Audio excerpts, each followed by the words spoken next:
So welcome back. And for those of you who may have joined us midday, I'm Lisa Kimball. I'm a member of the faculty here at Virginia Seminary.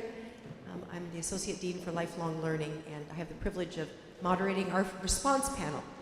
So as we did this morning, each of the panelists will introduce him or herself as they would like to be introduced, telling us a little about their particular context for ministry today, what it is that they're doing that might possibly have brought them to this place.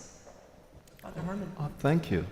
John Harmon. I'm the rector and pastor at Trinity Episcopal Church in my 16th year.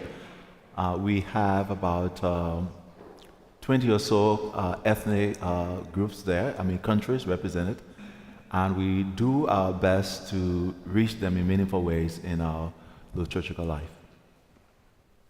And that is in DC, by the way. Thank you. Me.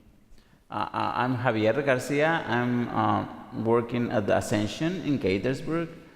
I'm the assistant to the rector, and I am also working in Montgomery College. We're trying to open college ministry there. So, yeah, is what I'm doing. Dual parish. Yeah, and at Ascension is a multicultural church. We have people from Africa, from South Africa, and Americans, obviously, and we have the Spanish community. But Spanish not from Spain, Spanish that they speak Spanish, or we.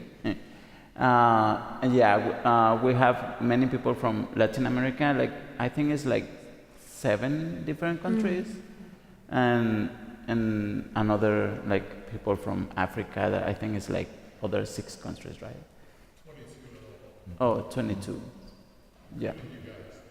Huh? Yeah. Oh, the Latin Americans? Oh, okay. 22. And yeah. Thank you, Javier. Hi, I'm Elizabeth Gardner. I am the young adult missioner for the Diocese of Washington. There's a lot of campus ministers. I also do campus ministry. Lots of campus ministers here today, so that's exciting. And I am a VTS grad and spent some time as an associate in a suburban parish, and then I spent some time as an interim rector at a totally opposite downtown DC parish before I started working for the bishop. Thank you. So we just heard a pretty remarkable framing of what it means to be Episcopalians, Anglicans, who worship on a regular basis. And Dr. Farwell began with the sort of premise that it's wise to start with our theses and move from thesis to practice, in a sense, so we know what we are doing, this notion of starting in the right place. Because we also have a day that has been framed by the substance of lament. I'm going to give you a chance, you don't have to do this, to confess, to lament, to share an example, perhaps, from your ministry contexts of planning or leading worship where you started with the doing and did not necessarily start with the framework that was as clear as it became once you had done it. Does that make sense? Mm-hmm. So I would love a story, because what I want to challenge a little bit, and I know that Jim Farwell believes this too, is we do not always have the luxury in our particular place of worship gathering to stop and do the broader theological reflecting that really should inform what we are doing in our practice. Whether we are paid to suddenly do the work, or we find ourselves in a situation where the Holy Spirit immerses herself in our microphone. There just are times when we are called on to lead worship, and we sometimes do not have the luxury of the intentional theological framing that we would like to bring to it. We may have it personally, but the people with whom we're working may not. So I just know you've all been in situations where you have been called on to plan or lead worship, and it just had to happen, and maybe afterwards you had some regrets. So, an example. Well, I have an example. I'm sure you two don't, because you've done it perfectly every time. But I would say I was worried that you weren't going to go all the way, because I would say that the planning of worship is always deeply theological. So I think we can assume that you would only plan a liturgy or a worship service where you intended to bring the congregation into a space to have a deeper relationship with God, that you would never do anything otherwise. So let's just hold on to that piece. But knowing that, I did a service when I was at Epiphany downtown, where I actually was trying to help, and that's a little bit of an unusual, there's an 8 o'clock service there, that's a very unusual service, and it uses EOW as its primary liturgy. And one of the things I did was I took the EOW liturgy out and I put it into the new program. Honestly, all I was doing was making a new program. I wasn't even, and I tried to make it larger so that everybody could read it. So as they say, the building wins, and we were trying to be hospitable, and we were honestly trying to print the program from being this size to being this size so everybody could read it. And one of the things I did was I lifted out the Eucharistic prayer and I put it into the new program. And what I didn't know, or I don't know why I didn't know at the time, but that it doesn't have, EOW doesn't have the mystery of faith in it, right? Those words. And at Epiphany, they would sing the mystery of faith to an old spiritual, and that had been removed by accident because it had been inserted intentionally into a prayer where it didn't belong. And I took it out, and I literally had people crying at the end of the service for ripping their heart out and stomping on it during the service, which I didn't mean to do. I really was just trying to make the program larger. But what right?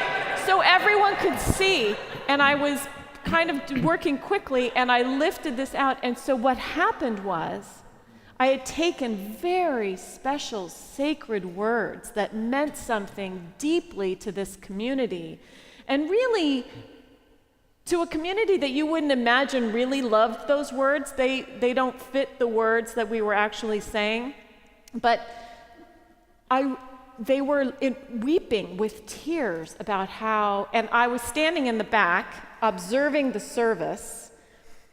The celebrant recognized that they were missing. You could see her face go sheet white. I was standing in the back, and you know how you see a plane going down and kind of exploding? And one of the parishioners, I'm sorry for the camera.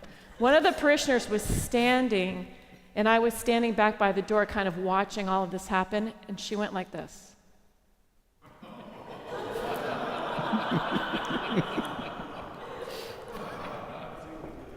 Yeah, there was a lot of prayer after that.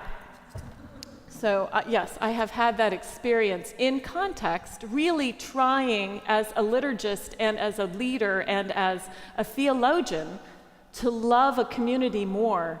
And I had to write a letter of apology and put it in the newsletter.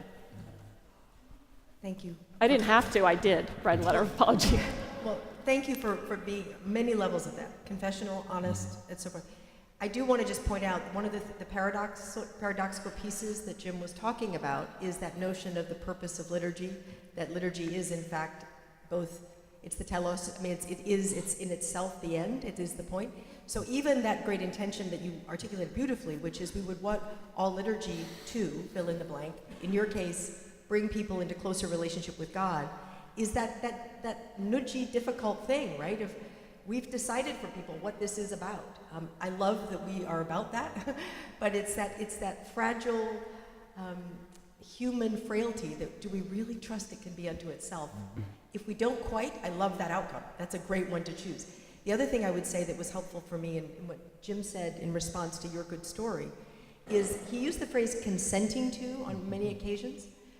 And he said, we are consenting to.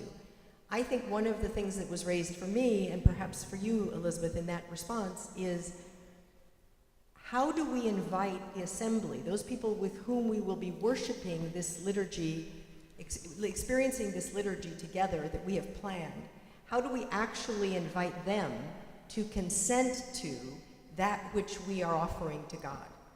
Because there are not as many people in our pews or chairs or worshiping communities that are as trained as people in this room likely are, or as interested until it is emotionally assaulting in the worship that we experience, right? So I'm curious, now there's two questions on the table, and you may go wherever you would like, gentlemen, but I would love to know either a confession, a situation of worship like that, or how do you engage your congregations in the preparing, the emotional, intellectual, spiritual consenting to experience worship as you invite them to experience it? Maybe a confession first. When we envisioned the idea of doing contemporary worship, we decided to change the Lord's Prayer from the traditional to the contemporary. And in this case, a dear lady whom I love so very much came and she said, "Father Harmon, I love you, but you're changing the prayer, but I don't like that."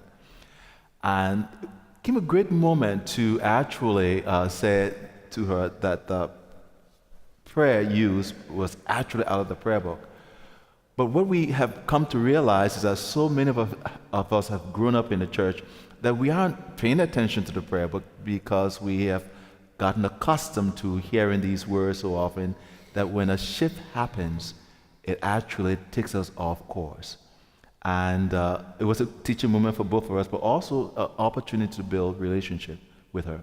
The second was a preacher mention when we introduced revival to the congregation that was so un-Episcopal, they would say, and I said, well, this is what the church is about. But those moments sometimes create unnecessary tension. When you say you introduced the Bible to the No, revival. Oh, revival. We I mean, did you put Bibles in the pews? we do. Yeah, we did.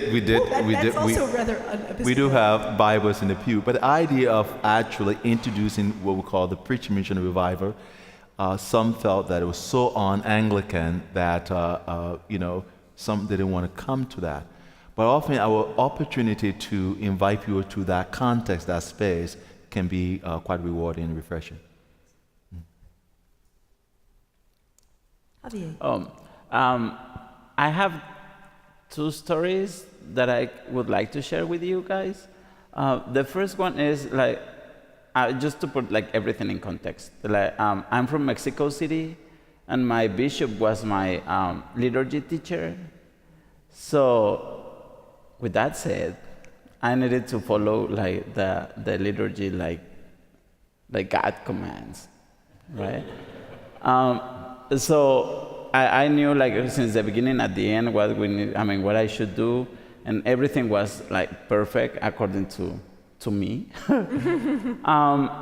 So when I had my first parish or congregation, I went there and I knew how to celebrate the Eucharist, and I was super happy about it, and I was ready to do it. And I was ordained as a priest in October, so the first 2 months were perfect. But then we had this tradition of the Las Posadas. I don't know if you know what it is.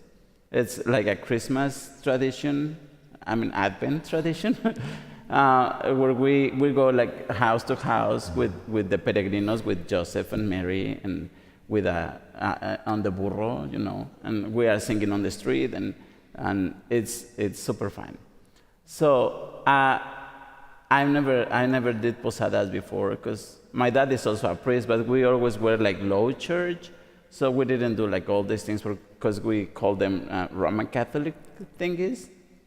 So when I had to do it for the first time, I had to read how to do a posada, right, and learn how. Look on internet and Google and everything. So when I show up in the church with my plan of what the posada is, then one girl from the church, which was the teacher from the Sunday school, she came to me and she asked me about where the candles were. And I said, candles? which candles? Because we go on the street with a candle in our hands and singing, and I didn't buy the candles. So she was super upset about it, and she was yelling at me in the sacristy, and she was like, you should brought the candles, because we cannot have posada with the candles. And I asked her, I thought that we couldn't have posadas without the peregrinos, right? Which are the principal people here, but not the candles. So those are some, that was experience like at the beginning, because at the seminary we can learn how to make or celebrate a liturgy, a Eucharist, but we don't get all that information about the traditions. And it's like here in the States, with my experience now, is like we can have a lot of knowledge about the liturgy, but the tradition is also important. And when we are working with people from different cultures and different traditions, it's a little bit hard to do it. And the other one, it has to do with the same thing, is with the peace, right? We as Latinos, we like to be hugging each other and talking to each other. So the peace is something I know that is not it doesn't need to be a feast, too much touching each other. Mm-hmm. It's just the peace, and then you turn to the other person and the peace. But with us, it's a little bit complicated to follow that rule. Because, we just love to talk. So the peace is the moment when we say hi to everybody, and when we hug everybody. And actually, I have this problem in the church, that the organist, the musician that we have for the Spanish service, he needs to leave at 12 because he needs to go to another church. So if we don't finish the service at 12, so I have to be running to finish and everything. So the piece, it was really, it was 10 minutes, the piece. Because they were hugging each other and saying hi, how was the week? And no? So when I tried to make it shorter, they got really upset about it. Because they say, you are cutting the time that we can talk to each other. But I told them, we hang out after service in the coffee hour for 3 hours, so you can talk after that, right? But those experience, when we mix culture with liturgy, sometimes they don't go together. But we need to have this moment to try to fit them. Or culture and liturgical conventions, as we've inherited them, don't go together, right? Because I think I was thinking two things. This morning we talked a little bit about how important in music it is to find ways to express to one another why a particular piece of music or tradition or genre speaks to us in a deep way, what the significance of it is, or why we get an allergic reaction to it. I imagine those same conversations would be helpful, not in the moment of trying to shorten the piece in your context, but at other times to say, these are the tensions I experience as your priest. We have a musician who leaves at noon. The liturgy is supposed to be moving us to the table. How does this extended piece actually support that, and how does it contradict that? And then for them to say what it means and so forth, that would be useful. But I also was thinking about context. The context is the space, it is the cultural contexts we bring, but context is also embodied in the particular people who show up at a given time, right?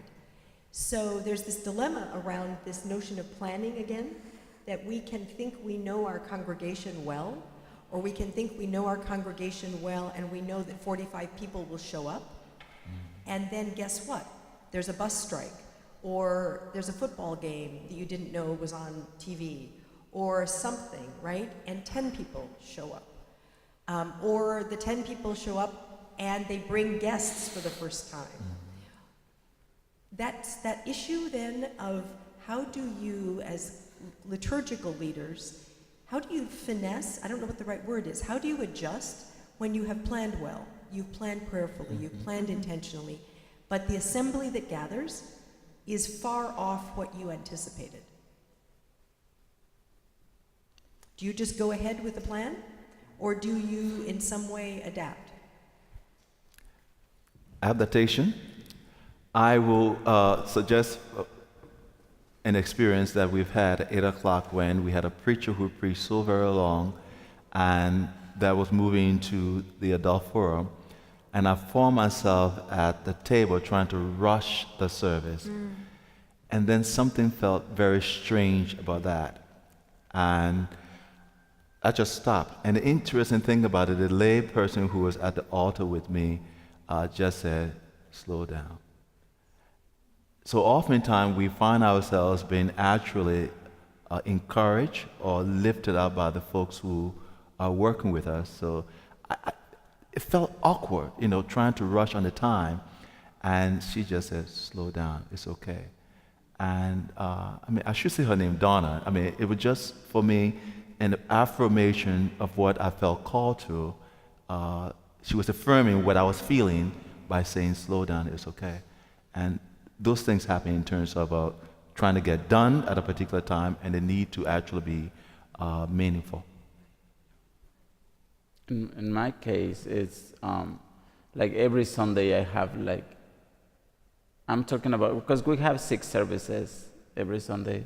I don't do all of them. Randy helps me. But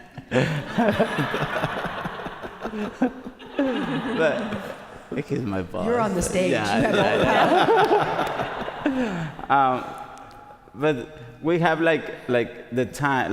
The first service is at 7:45, then it's 9. But after the 9 is at 10:15. So we have an hour, 15 minutes to finish the service. And then are the 11 services. So, but I'm gonna say about the 11, which is the one that I plan every week. Like I told you, I start at 11 and I need to finish at 12. So sometimes we have more people that are asking for special prayers. So even when I plan the service, a long one, or I don't want to say complete, but kind of. When the time is getting to the noon, I just I need to take off some things. Things that I can take off, right? Like the confession of the sins or something like that, to make it shorter. To fit in that time.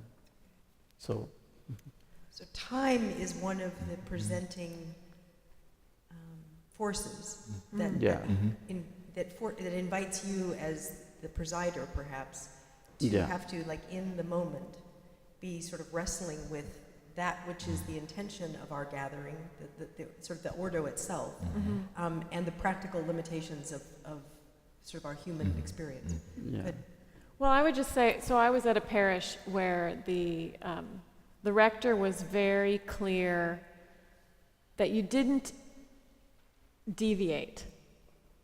So if something happened, you just kept going. And I found that very inauthentic. So I'll be honest, whenever I had the opportunity to not be judged after the fact and something happened, so say at my second parish or when I'm a guest preacher somewhere else, I'm just honest with the assembly. And even I did a wedding and I heard somebody say the other day, so I was presiding at a wedding and the bus was late with the aunts and the uncles and the cousins. And this is different than a Sunday service, but I just walked up and said, these are important people to the bride and the groom, and we're going to need to wait.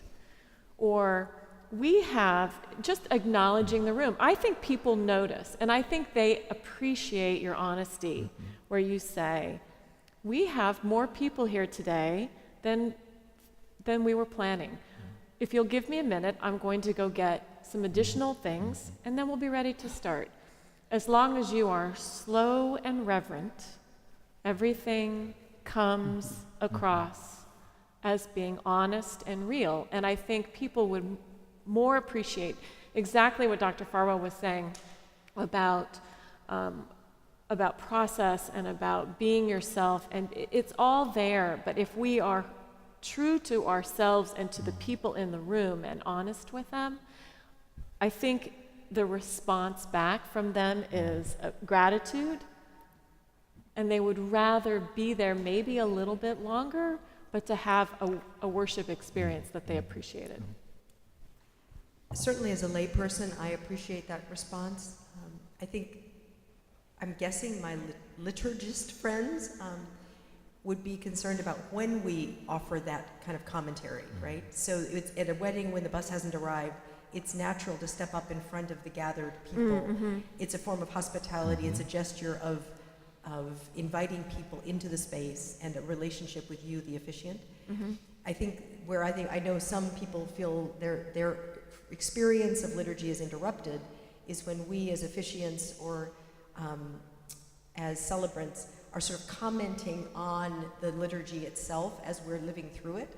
So sort of a nervous patter to sort of try to connect with the congregation that I think breaks. I know I'm tripping over the accurate language. I'm looking at my colleague, but it breaks the integrity of the ordo. It breaks the integrity of the language that we have committed ourselves to. So I think you're absolutely right. The authenticity. As a layperson, again, in congregations, and this space is a good example, there are many times that the service has been planned, it's been planned well, and I'll be in this large space, and the attendance is small for whatever that liturgy is. We're well scattered, and I find it very distracting that we're living into a very ambitious service order that the 7 or 8 of us scattered, I don't think are well equipped to honor. So we get to chanting the psalm, and I'm by myself over here, and there's 3 little bodies over there, and there's like 7 people there, and there's an organist who doesn't really see us playing the psalm. And there is a part of me that, whether it's appropriate or not, would appreciate my celebrant, if it's a Eucharist, saying, I think we'll just speak the psalm today. Because the space for me makes that chanting very difficult. Now that's my particular experience, I suppose, as a less than confident singer. But I also think there are times like that when, just like the building wins, the bulletin wins. And I think sometimes I appreciate the honesty of the clergy in leadership in particular to use their judgment well. I'd like to open it up for questions. Do any of you have any ready for us? If not, I'll keep going. There's one over here from Sean. I've asked a lot of questions today, but why don't you self-identify where you are in life right now? I think that's actually sure, yeah. And who you are. It would be helpful. Yeah, yeah. You're very entitled. My name's Sean Strout. I'm assistant priest at St. Paul's on K Street and a PhD student. My question is, my experience sometimes in liturgical planning, there have been 2 ends of a spectrum. Mother or father knows best, or the professional staff knows best in terms of taking care of things, and liturgy by committee, which I'll admit was more my experience sometimes here at seminary. Neither of which I find really helpful because when one person in particular, or even all of the professional staff are doing all the planning, there's no dialogue happening with the assembly, no opportunity for formation.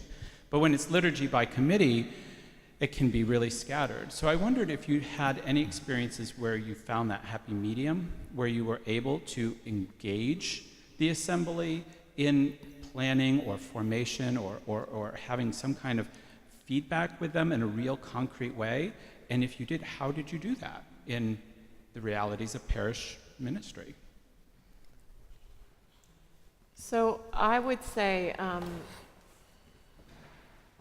Catherine Jefferts Shorey said when she was presiding bishop, the church moves at a glacial pace.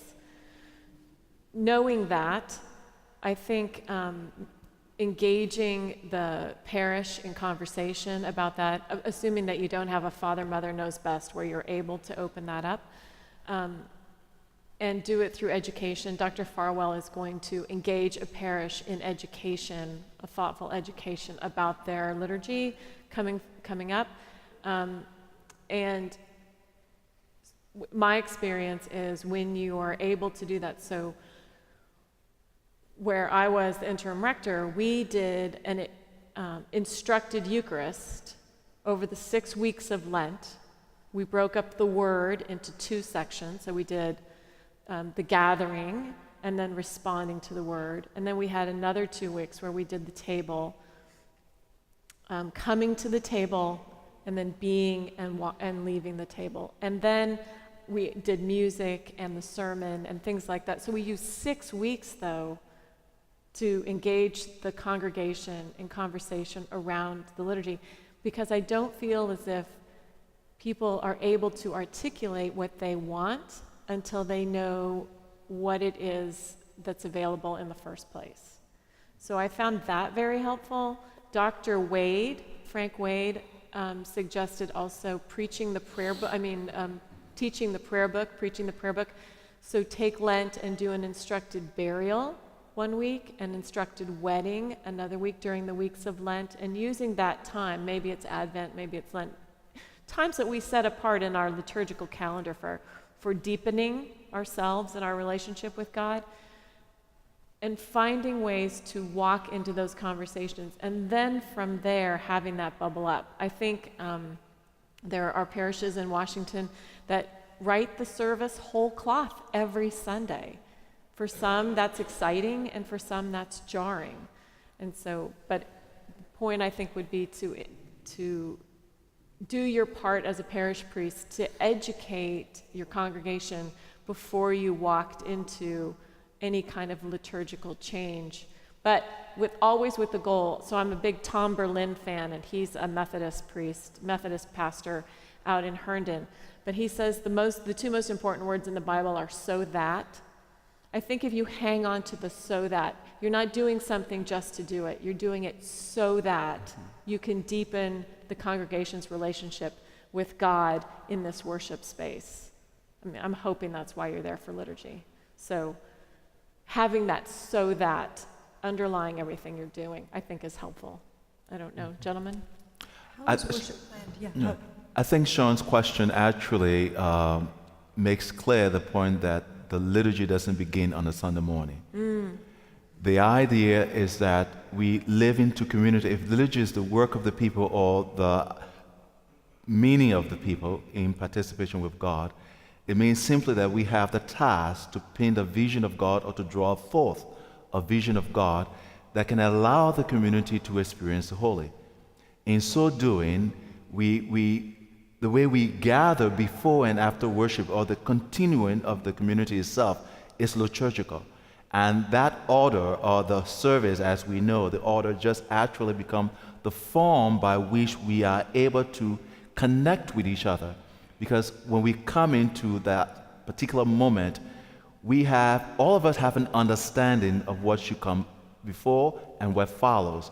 So in some way, we have an advantage in the Episcopal Church. Those who are familiar, those who have been taught or raised in our context, have a sense of what the expectations are.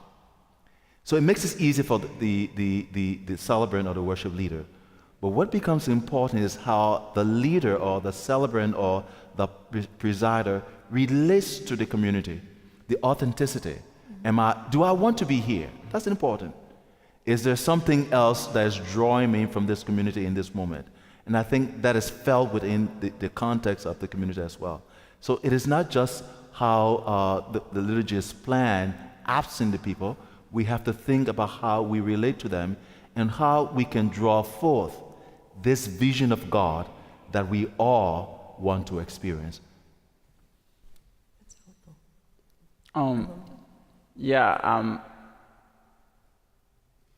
And with all my years of priest, I mean, I was working first in Mexico in a church that they were all Episcopalians, like the originals ones. And they were always, I mean, not all of them, but some of them, they were always like wanted to do everything like in the past, like with the other book. But it was like a new church. I mean, it was like it was old people, not old people because they were old. I mean, they were like all Episcopalians, but in a new church. So we were building the church and the community. So I had the opportunity to like get together with them and talk about the services. So they were open sometimes to do some changes, but we needed to have these conversations. Now, I mean, it wasn't that easy, but yeah, with the Bible study, that it wasn't Bible study, it was more like a prayer book study. And now at Ascension, it's different because it's people that is not Episcopalian. I mean, they're new Episcopalians. So everything that I said to them is the truth. No, the only thing that they know. So we are having, I mean, to plan the service or the liturgy for next Sunday, I send them the music, the hymns that we are going to sing, so they have this chance to practice. And I have the chance to practice them too, because I don't know the hymns for the Floricanto. I know the old hymns for the Episcopal Church. But and the lessons, the people that is gonna be reading, I need to send the reading so they can practice it, and so it's more like we are in continued conversations. So, and then we have the study, which we are studying the Book of Common Prayer, so they can get to know what the service is and why we have everything there. So it's a little bit different. Lisa, can I just say one more thing? That came up for me, Sean, too, also, is I think field trips are really important. I think when we are in a space that we know very well all the time, we are unable to see the possibilities. And so field trips to different parishes that either do the same or do something totally different is like having an instructed Eucharist. I was thinking, all I did was give you more to do, and that's not what the goal was. But I think field trips are really essential, and I think looking not just in... To inspire imagination. To inspire imagination, and not just in our Episcopal context, but go to a Roman Catholic, go to a Lutheran, go to an evangelical, and see what it is that comes out of that. Javier, it looks like you were going to say something. Yeah, I was thinking about something that my bishop told me or told us one day, that to make some changes during the liturgy, and if we want the people to accept them, we need to be kind of friends with the people, so that we need to have this like confident or confianza, how do you say? Yeah, confident trust. Yeah. So then if we have that, we can do whatever we want, and people is going to say, oh, the priest is so pretty because he's jumping on the altar. but first we need to have this like connection with them, and then we can do whatever we want. But if we don't have that, then they're going to complain all the time. Your authority is directly related to the quality of your relationships. Yeah. Right?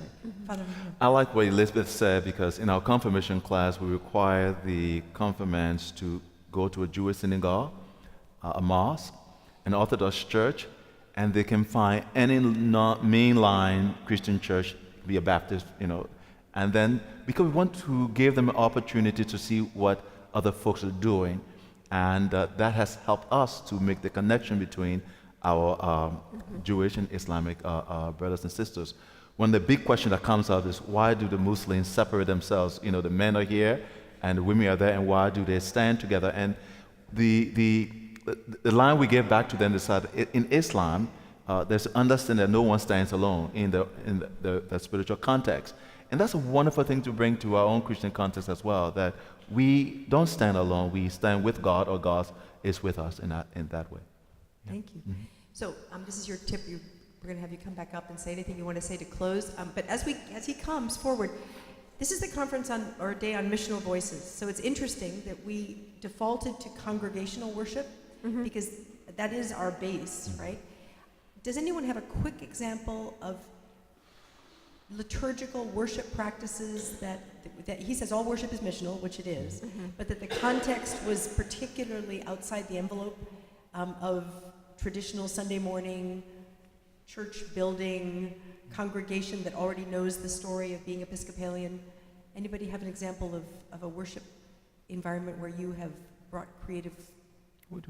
We do two things. So, besides the reviver that happens in the church, we do house church. So in the season of Advent, we find ourselves in the homes of our parishioners, and there's no Eucharist in the sense of the bread and wine, but whatever meal is served at that the host family becomes the meal. So we do have a server compline, and with Bible study, and then break into what one might say as the Eucharist. The parish I served downtown, we did a couple of different things, but one was called street church. And street church is where we would actually roll shopping carts to a park, set up a 6-foot table, and do Eucharist in the park, and invite anybody who wanted to join us into that space. And doing any kind of religious worship or witness in the public square can be at once nerve-wracking and also very fulfilling. It's amazing when you witness in public. So Ashes to Go would be another example of that. And we found praying, being outside. I read a book that somebody from Andy Stanley's church, North Point, recommended, and he talked about they did hot dogs and they set up on the street corner. We talked about in our church at Epiphany and elsewhere about doing, and we were thinking of all sorts of hokey names like prayers and popcorn, but handing out, or prayers and popsicles, which we actually did. We went to not Franklin Park but Lafayette Square, and we handed out popsicles and asked people. It was a hot day, it was like 100 that day, and said, here's a popsicle. Is there anything I can pray for you today? So we didn't do service. We didn't do Eucharist. We just asked them. And some people just took the popsicle, and some people actually engaged us and said, and where you would sit down and you would have somebody, and it could be big. I mean, it could be my mom has cancer and just tears and being with them in that space, sitting on a park bench with a popsicle now that's melting because it's 100 degrees. Or it could be something as, my daughter got into college. Can you say a prayer of thanksgiving for me? We are so relieved that she got her first choice. I mean, I don't think we can judge at all what kinds of things, it's not judge, but presuppose what will come out of those conversations. Catherine was with me. We had somebody for Ashes to Go. I'm not kidding you. I've never seen this before. We were outside at Metro Center. They drove up. It was really cold. They drove up and they saw us and they said, can we get Ashes to Go, but can we just not even get out of the car? I'm like, so drive through Ashes to Go, absolutely. So by walking with them, being empathetic, being authentic, and not deciding yet what that worship experience will look like, I think is the best way to engage people in our missional work out in the community, getting out of our churches, and being with people where they are. I think if you can do that and just be yourself, that's the best thing you can do. So it's your turn, Dr. Farwell. I hear formation is critical. Yes, what were you pointing to? I hear the urgency of our authentic selves, the embodied persons we are, being in faithful practice of worship ourselves. That gives us a chance to understand something about the needs of our neighbors. And did I miss a question? Were you, Bert? Why don't you ask it? You asked it. I did? You did. Oh, good. Okay. So have a few minutes. Okay. I'll be brief. And I won't try to sort of weave the whole thing I'm about to say into a texture here, but I think if you were listening carefully to the good exchange that happened here, you'll recognize the comments I'm going to make and the way that they cross-index to what we just heard. First, any growth in the liturgical life of any assembly and good planning ought always to lead to continuous catechesis. And I'm not saying that just because I'm standing in the shadow of one of the Episcopal Church's best, brightest catechists, both in practice and in the theory of catechesis, but this is crucial to the liturgical life of the assembly. And so when you run into things like particular liturgical elements or conventions that are part of an assembly's life, which you may want to continue or which you may find problematic and think need to be addressed and brought up to the surface of reflection, it's continuous liturgical catechesis where that can happen. It is not an accident that in the classical period of the formation of the Christian liturgical practice, that catechesis and a catechumenate was linked to the liturgical practice of the church. These things belong together. The very methodology of the catechumenate for the formation of adults for baptism, experience first and then reflect, is the core of catechesis. So you do liturgy and then you break it open, and then you do it again and you break it open some more in education, exchange, and dialogue, etc., and that is really crucial. Second, on this business of the dynamism and the elements of the liturgy being the right length and being conducted in the right way, I want to affirm some of what you heard from the platform here and say that the goal there in right conduct and right length and keeping the dynamics of the liturgy going, that's not an abstraction. Liturgy doesn't exist anywhere except in the life of a particular assembly and what they do around word and font and table. This is Mary Collins' very good point. You know, our inclination at times, this is why I brought this over here, particularly as Episcopalians, is to wave this around and talk about it as our liturgy. This is actually not our liturgy, and so it's important to contextualize everything I said earlier and everything you heard here with the reminder that the liturgy is what is done. The ordo matters when it's put in motion. It's not that it's on the page here, and this is not liturgy. These are the rites. The liturgy is what the living assembly does when it gathers together, does word and sacrament, gathers around these central liturgical spaces, and that means that hitting right length, right conduct is going to be a lot more like Aristotle's relative mean than it is like some sort of perfect definition that applies to all liturgies everywhere they're done, right? You remember Aristotle on this in the Nicomachean Ethics. The virtuous act is one that is the right act in the context and circumstances. So running into a burning building in certain circumstances might be foolhardy and in other circumstances might be courageous. It's exactly the same act, but the context, speaking of context, matters in whether that is a virtue or a vice. Well, the length of something like the peace in a Latino community that has a particular construction and way of understanding the social life of a community is likely to look different in length and conduct than the peace celebrated among an Asian American community, with all of the decorum and custom that goes around greeting among Asian Americans, or in a Caucasian, predominantly, Northern European sort of community. So that's a relative mean. So don't imagine you're aiming for an abstraction here. This is why it's an art, not a science. You're always feeling the life of your own assembly and determining what the right targets are for the dynamism of the ordo specific to that particular liturgical assembly. Third and related observation, again, Mary Collins' observation that liturgy is what the assembly does, not what's in the bulletin or in the book.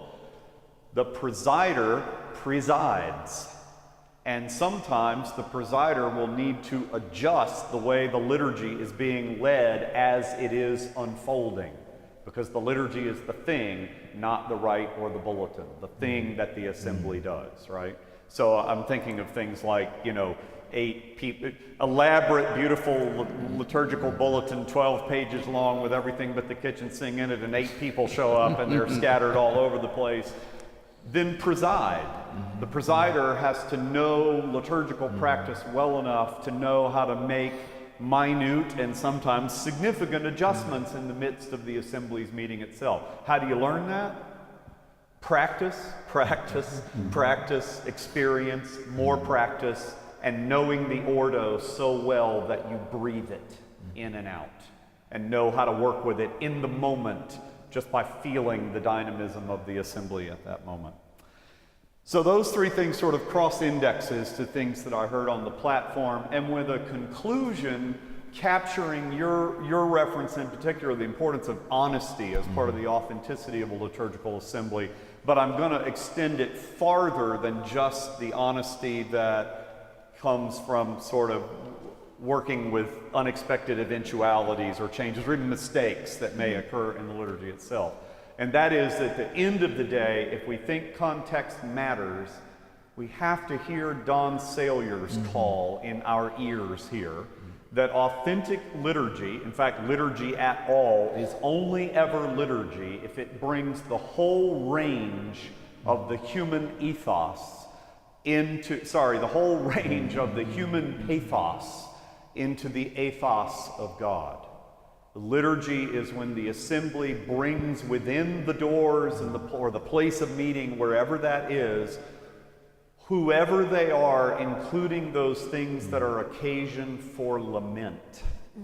This is what Don always talks about as the full stretch of humanity before God in liturgy. And if our assemblies do not learn in our liturgical action to include in an honest voice our lament and the places of our brokenness caught up in the life of a liturgical assembly, if we see liturgy as primarily the place we put our best face on and try to look the best we can manage to look before God and each other, and do not make a space for genuine lament, which is the context of the human situation, then liturgy will not be authentic. So honesty in the sense that whatever else happens in the liturgy, it's also got to name the broken places, lament the spaces where we don't see God at work yet, and somehow catch that all up into the liturgical celebration as well, if it's going to be anything like contextually honest to the human situation, whatever culture or ethnic group or social context in which the liturgy itself is celebrated. So I think that's what I would say. Please thank Dr. Farwell and the panel.